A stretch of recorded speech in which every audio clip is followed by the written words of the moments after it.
please subscribe to our channel. The Last Voyage of the Demeter is a new supernatural horror thriller film that begins with an interesting premise, as it is based on the works of Dracula creator Bram Stoker himself. In the original Bram Stoker novel Dracula, there was a chapter titled The Captain's Log, which contained the haunting story of a ship that had been carrying some unmarked coffins from Transylvania to London. The Last Voyage of the Demeter is essentially the on-screen adaptation of this very novel chapter, but its too direct nature and overall lack of sharpness make the film a forgettable affair.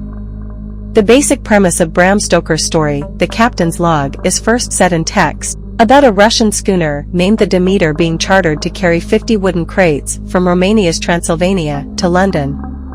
But when the ship ultimately arrived at its destination, it was in a destroyed state with nobody on board.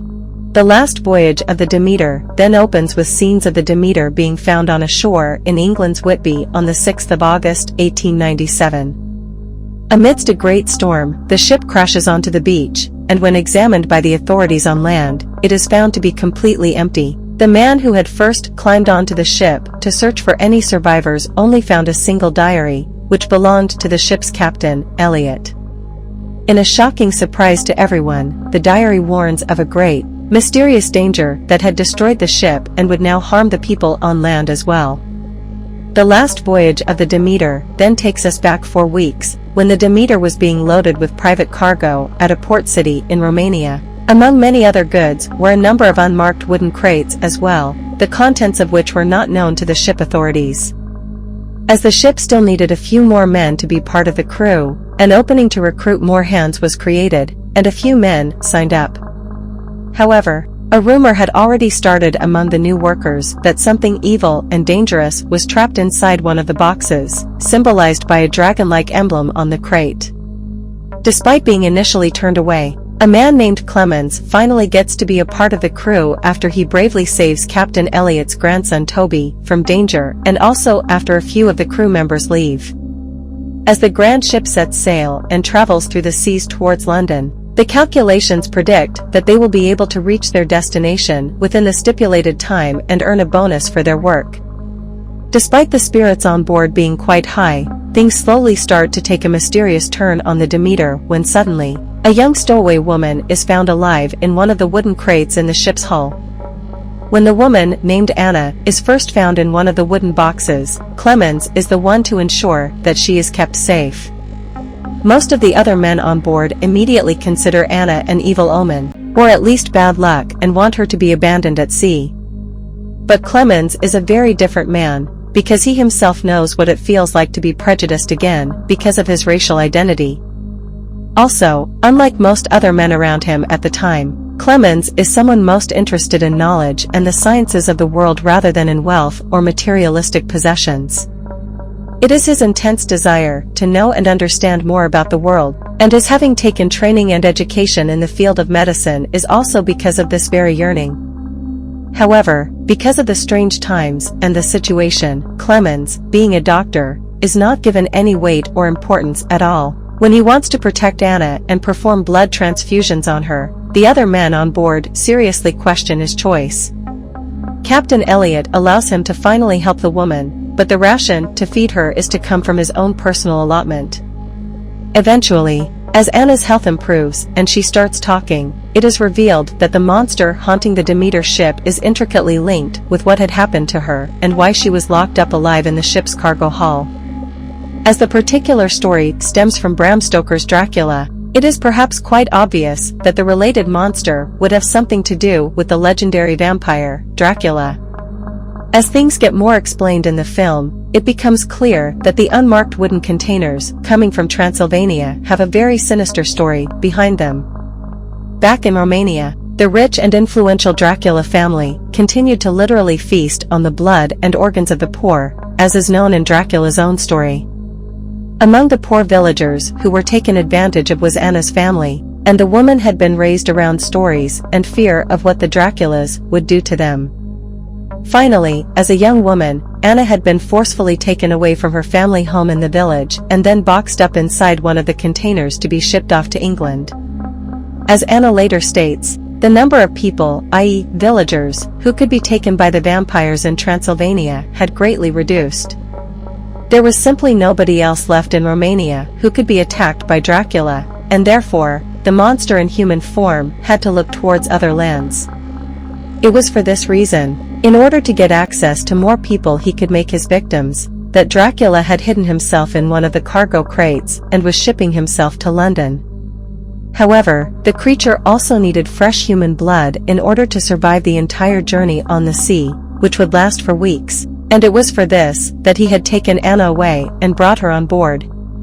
Anna was supposed to be Dracula's fresh source of blood all the time, and the monster had seemingly drunk her blood for a few nights as well.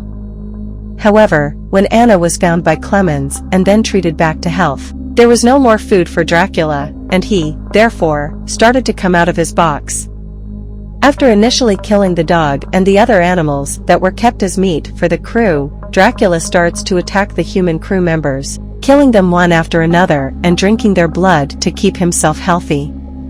The monster is also shown to be extremely intelligent, for it can not only mock and mimic the crew members, but is also sensible enough to ration its kills. Dracula does not kill more than one man on either of the nights, since he knows that he will need more sources of blood and meat for the rest of the nights.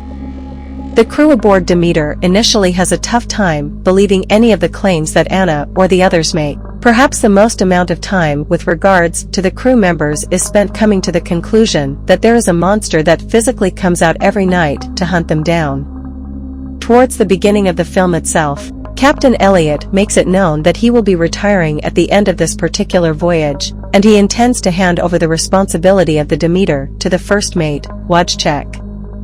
The love and emotions that Wojciech has for the inanimate ship are also well presented, and it is mostly because of this protective feeling that Wojciech initially tries to dismiss all claims of a monster. Eventually, though, when the crew members start to die and even disappear with each passing night, the other members take the matter seriously. The darkest moment in the last voyage of the Demeter definitely comes when little Toby is also not spared and is killed by Dracula because of his blood. This leaves the captain and the others distraught but also without any idea how to fight back. One of the crew members, Olgarin, is kept alive after he has been bitten by Dracula, and this leads to the possibility of more trouble since the man is possessed by the spirit of the vampire at night.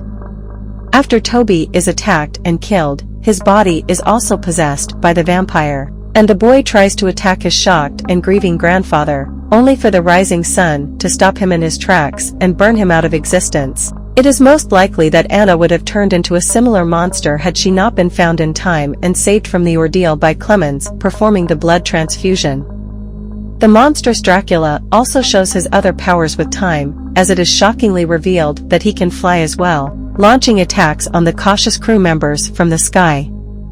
A few of the crew members hold the belief that their religious faith would be enough to save them from the attacks of the vampire. The extremely religious cook of the ship is the first to test this, but it actually does not work out. Similarly, in the end, Captain Elliot also tries to protect himself and his ship by holding out a crucifix against Dracula, but this is of no use at all. The monster rips through Elliot's body, proving that religious symbols or holy objects have no effect on him.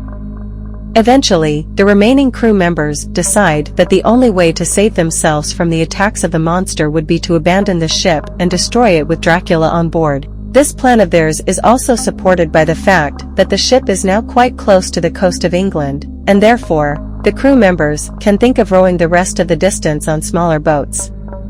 However, this plan does not work out, as Wojciech gets killed by Dracula before he can set fire to the ship. Captain Elliot has also been killed by this time, and only Clemens and Anna are left to try their luck. Dracula gets hold of Clemens, too, but Anna is able to save the man in time before the two jump into the sea and force the Demeter ship towards a crash. In the end, it is revealed that Anna was already too affected by the vampire's bites to be saved or helped, and the woman instead sacrifices herself by getting burned by the rising sun. Although the authorities on the English coast find nobody on the destroyed Demeter and believe all crew members to have died, Clemens actually survives the ordeal, and he also reaches land after some time. During the last voyage of the Demeter's ending, Clemens successfully reaches London, where, in a vengeful mood, he swears to find Dracula and kill the monster. Although Dracula had last been left behind on the crashing Demeter, Clemens knows that the monster must have survived. The man traces down the address, which had been the intended destination of the unmarked crates, knowing well that this would be the place where Dracula rests during the day before coming out to hunt at night. Clemens tracks down the location of a place called Carfax Abbey and intends to visit the monster soon.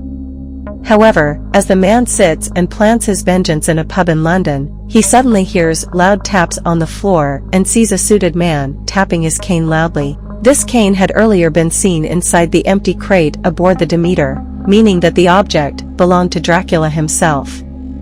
Surely enough, as Clemens looks up at the face of the man, he sees Dracula hidden in plain sight, wearing a suit and hat and carrying his cane. Clemens immediately gives the man a chase, but Dracula disappears in the street outside. As Clemens promises to hunt down the creature and stop him before too many people have to die, the last voyage of the Demeter ends with a gimmicky promise of a possible sequel that would present Clemens' chase against Dracula in London. So that's the last voyage of the Demeter ending explained. I hope you like this video. Please leave a comment and subscribe to this channel. See you in another video. Bye.